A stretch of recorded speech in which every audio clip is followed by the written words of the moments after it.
Hello students, welcome to the lecture series on basic electrical engineering course code BW101। तो आज हम पढ़ने वाले हैं basically voltage regulation of transformer. तो देखिए, सबसे पहले समझते हैं कि वोल्टेज रेगुलेशन ऑफ ट्रांसफार्मर क्या चीज़ है। प्रीवियस लेक्चर में मैंने आपको ये वाला सर्किट बना लिया था हमने, अगर आपको याद हो। हमने क्या किया था, एक अप्रॉक्सीमेट सर्किट को सेकेंडरी साइड में रेफ़र कर दिया था, ठीक।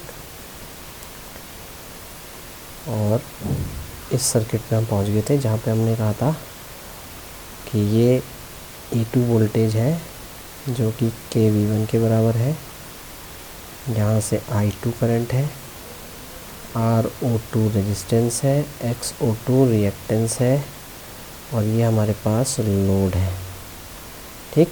और ये हमारे पास क्या है, यहाँ पे वोल्टेज V2 है। अब इस अप्रॉक्सीमेट इक्विवेलेंट सर्किट को बेसिकली हमने सेकेंडरी साइड में रेफ़र कर दिया और हम इससे निकालेंगे कि वोल्टेज रेगुलेशन क्या चीज़ है। अब देखिए, आप खुद सोचिए, मान लीजिए यहाँ से मैं E2 वोल्टेज दे रहा हूँ ट्रांसफार्मर को, ठीक है। तो मान लीजिए कि अचानक से मैं इस लोड को हटा देता हूँ, तो what will happen to the V2 voltage? Will it increase? V2 voltage को क्या होगा, क्या वो इंक्रीज़ करेगी, क्या वो डिक्रीज़ करेगी? अगर मैं लोड को हटा देता हूँ ऑल ऑफ अ सडन, माने ट्रांसफार्मर में लोड लगा हुआ है और V2 लोड को मैं हटा दूँ, तो क्या होगा आपका V2 जो है E2 के बराबर हो जाएगी।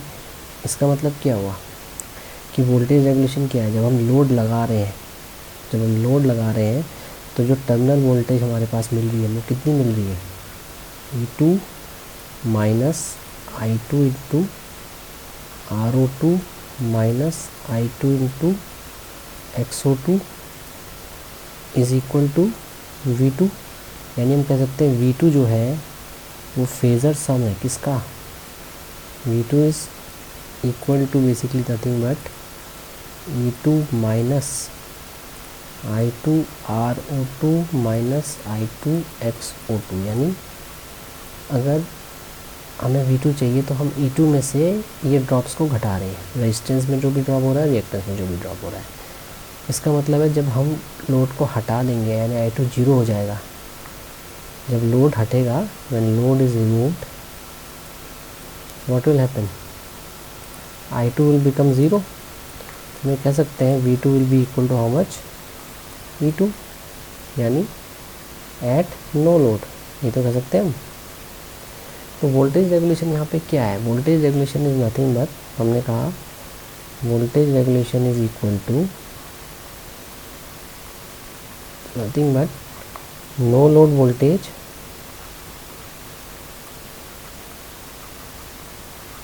माइनस फुल लोड वोल्टेज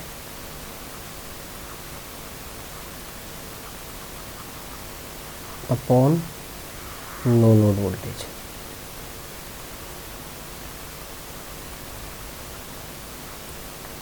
अगर हम इसको बोले तो E2 minus V2 upon E2, ठीक। यहाँ पे E2 क्या है, नो लोड वोल्टेज है, V2 क्या है, फुल लोड वोल्टेज है। तो वोल्टेज रेगुलेशन किसी भी ट्रांसफार्मर के लिए 3 से 4% आना चाहिए, 3 to 4%। अगर इससे ज़्यादा आ रहा है, मान लीजिए आप कह रहे हैं कि आपका 10% आ रहा है, इसका मतलब क्या हुआ, आपके ट्रांसफार्मर में कहीं ना कहीं कोई दिक्कत है। मींस लोड डालने पे उस पर वोल्टेज ड्रॉप हो रहा है, माने उसकी जो सेकेंडरी साइड की वोल्टेज है E2, वो लोड डालने पे, लोड बढ़ाने पे क्या हो जा रही है, रिड्यूस हो रही है। जब रिड्यूस होगी, जब ये V2 रिड्यूस होगी तो होगा क्या, वोल्टेज रेगुलेशन बढ़ेगा। तो वोल्टेज रेगुलेशन बढ़ना is not a healthy sign for any transformer. अगर टाइम के हिसाब से, with the passage of time, with the factor of ageing, transformer जैसे जैसे पुराना होता जाता है तो हम ये पाते हैं कि उसकी वोल्टेज रेगुलेशन में फ़र्क पड़ने लग जाता है। तो वोल्टेज रेगुलेशन हमें 3 से 4% मिलना चाहिए। मतलब ये जो डिफरेंस है E2 माइनस V2 का जो डिफरेंस है, ज़्यादा नहीं होना चाहिए। मानिए अगर आपके ट्रांसफार्मर, मान लीजिए नो लोड पे आपको सेकेंडरी साइड में वोल्टेज 224 वोल्ट दे रहा है, 240 वोल्ट दे रहा है, तो जब आप उसमें लोड डालेंगे तो लोड डालने पे जो आपको वोल्टेज मिलनी चाहिए वो लगभग 238 वोल्ट के आसपास मिलनी चाहिए। इतना ही डिफरेंस होना चाहिए आपका नो लोड और फुल लोड वोल्टेज के बीच में। समझ आया? ये ना हो कि ये डिफरेंस बहुत ज़्यादा हो जाए, क्योंकि ये डिफरेंस बहुत ज़्यादा होगा तो आपका वोल्टेज रेगुलेशन क्या होगा, पुअर हो जाएगा। समझ आया? अब देखिए वोल्टेज रेगुलेशन जो होता है इसको हम कैसे निकालते हैं। बेसिकली ये डिपेंड करता है कि किस टाइप का लोड आपके ट्रांसफार्मर में लगा है। मतलब वोल्टेज रेगुलेशन की जो वैल्यू होती है ये पॉजिटिव भी हो सकती है और ये नेगेटिव भी हो सकती है। ठीक, तो वोल्टेज रेगुलेशन जो होता है, voltage regulation can be positive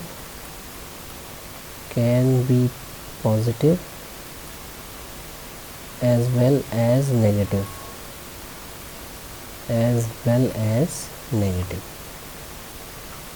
for a transformer। तो AKTU में एक बड़ा इंपॉर्टेंट क्वेश्चन आता है, ऑब्जेक्टिव टाइप में आ सकता है, आपको मिल सकता है शॉर्ट आंसर में, कि वोल्टेज रेगुलेशन पॉजिटिव कब होगा और नेगेटिव कब होगा। देखिए पॉजिटिव होगा जब पावर फैक्टर आपका लैगिंग होगा, ठीक, और नेगेटिव होगा जब पावर फैक्टर आपका लीडिंग होगा। अब हम बेसिकली वोल्टेज रेगुलेशन का फॉर्मूला निकालेंगे कि आखिर फॉर्मूला क्या निकलता है फेजर डायग्राम से। ठीक है, फिलहाल आपको ये याद रखना है कि वोल्टेज रेगुलेशन, कोर पॉइंट आपको याद रखना है, वो याद रखना है कि voltage regulation for a transformer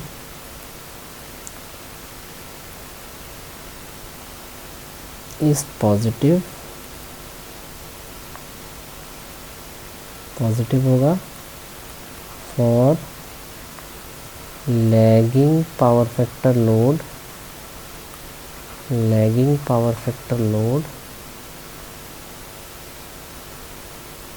and negative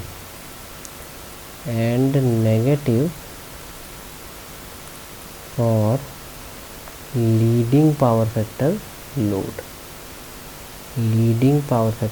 load.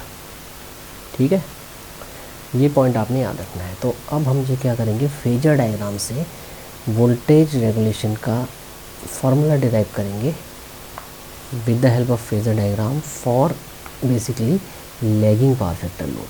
तो देखिए सेम सर्किट हमारा बना जाएगा। AKTU में आपको क्वेश्चन मिल सकता है, derive the expression for phasor diagram of transformer for lagging power factor load. तो हमने कहा ये KV1 है इक्वल टू E2 है, ये हमारे पास I2 करंट है, ये RO2 है और ये XO2 है। देखिए RO2 हमने इसमें 2 क्यों लिखा है, क्योंकि हम सारे प्राइमरी रेजिस्टेंस और रिएक्टेंस को सेकेंडरी साइड में रेफ़र कर रहे हैं, इसलिए RO2 है। अगर प्राइमरी साइड में ले जाते तो RO1 बनता। ठीक, तो ये हमारे पास V2 है। अब हम ये कह सकते हैं एक तरीके से, अगर हम इसको फेजर में रिप्रेजेंट करें तो हम क्या कहेंगे, हम कहेंगे कि हम बेसिकली किसके लिए बना रहे हैं ये फेजर डायग्राम, हम बना रहे हैं basically lagging power factor load, यानी जो लोड है ये इंडक्टिव नेचर का है। कैसा है, इंडक्टिव। ठीक, इंडक्टिव का मतलब क्या हुआ कि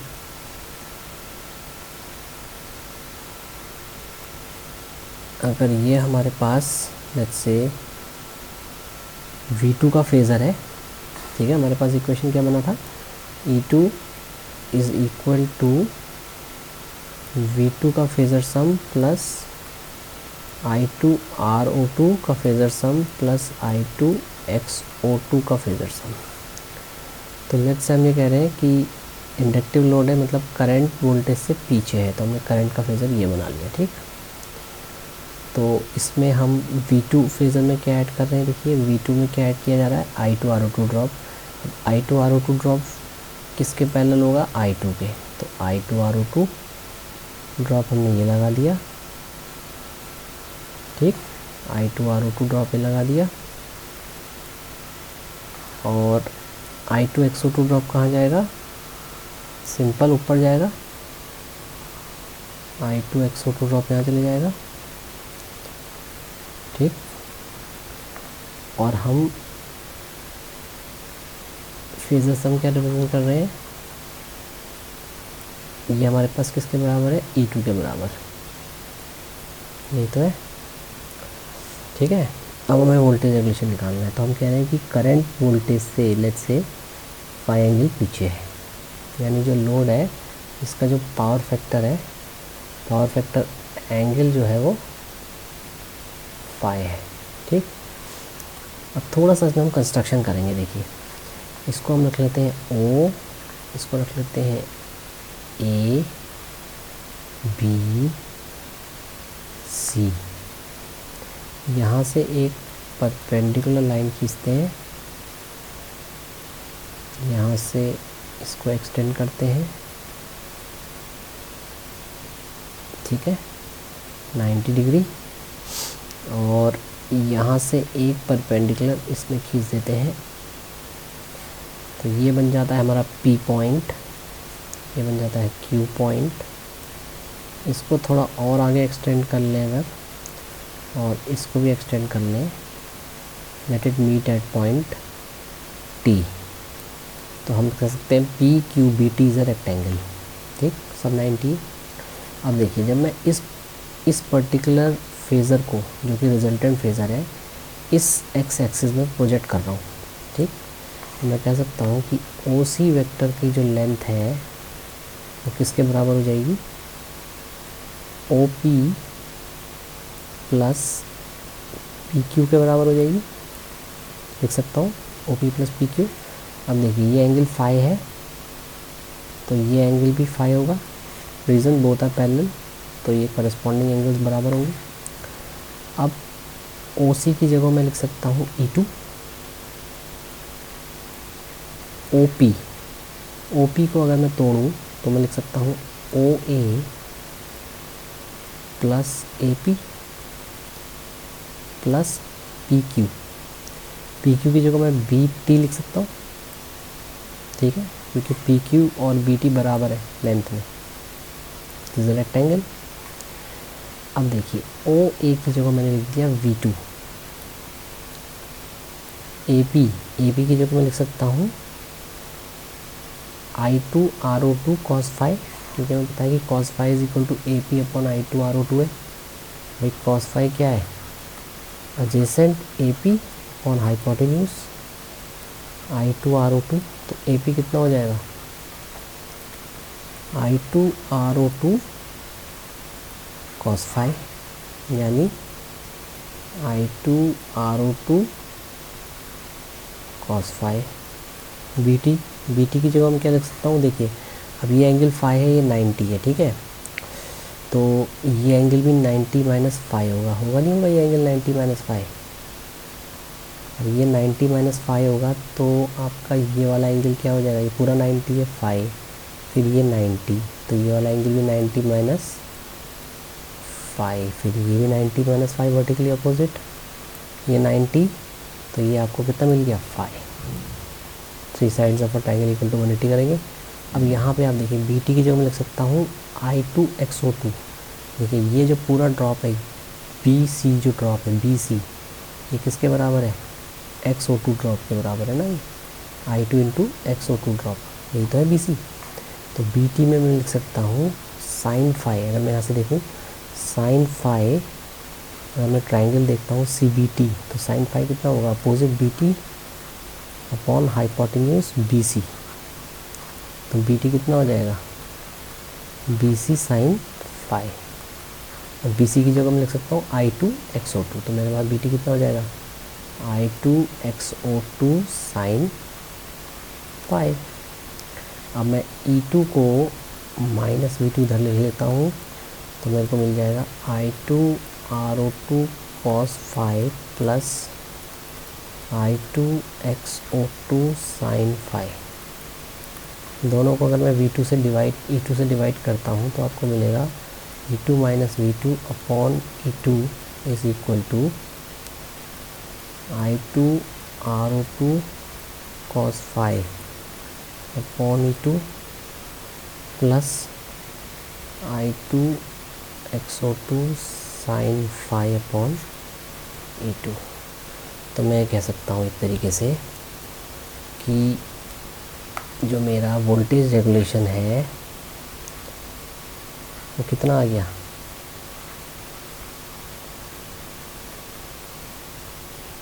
यानी E2 minus V2 upon E2 की जो वैल्यू आई है वो आ गई I2 RO2 cos phi upon E2 plus I2 XO2 sine phi upon E2।